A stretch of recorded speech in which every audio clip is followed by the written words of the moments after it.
بعض لوگ کہتے ہیں کہ میں غلط بات بالکل برداشت نہیں کرتا۔ در حقیقت غلط بات ہی تو برداشت کرنے والی ہوتی ہے، اچھی بات کو تو برداشت کرنے کی ضرورت ہی نہیں ہوتی۔ اچھا ضرور بنے مگر ثابت کرنے کی ضرورت نہیں۔ کفر کے بعد سب سے بڑا گناہ دل دکھانا ہے، چاہے وہ کافر کا ہو یا مومن کا۔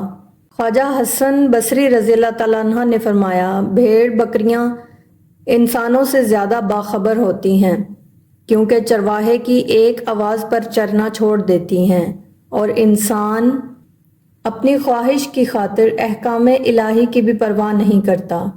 حضرت علی رضی اللہ تعالیٰ عنہ نے فرمایا، ایسا بہت کم ہوتا ہے کہ جلد بازی کرنے والا انسان نقصان نہ اٹھائے، اور ایسا ہو نہیں سکتا کہ صبر کرنے والا ناکام ہو جائے۔ اپنوں کو ہمیشہ اپنے ہونے کا احساس دلاؤ، ورنہ وقت آپ کے اپنوں کو آپ کے بغیر جینا سکھا دے گا۔ کامیابی ہمیشہ ناکامیوں کے بعد آتی ہے۔ اس دنیا میں فتح صرف اسی کے لیے ہے جو شکست کو مان لینے کا حوصلہ رکھتا ہے۔ محبت کے لیے کبھی بھیک مت مانگو، محبت دینے والے بنو۔ خوبصورت لوگ ہمیشہ خوبصورت نہیں رہتے، لیکن اچھے لوگ ہمیشہ خوبصورت اور اچھے ہی رہتے ہیں۔ لوگوں کی اکثریت کو مت دیکھو کہ لوگ کدھر جا رہے ہیں، صحیح راستہ اپناؤ، چاہے اس راستے پہ آپ اکیلے ہی کیوں نہ ہوں۔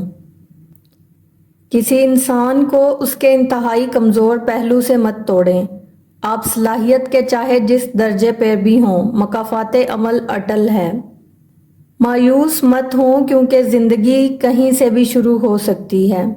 حقیقی درد وہ ہے جو دوسروں کو درد میں دیکھ کر ملے، ورنہ اپنا درد تو جانور کو بھی محسوس ہوتا ہے۔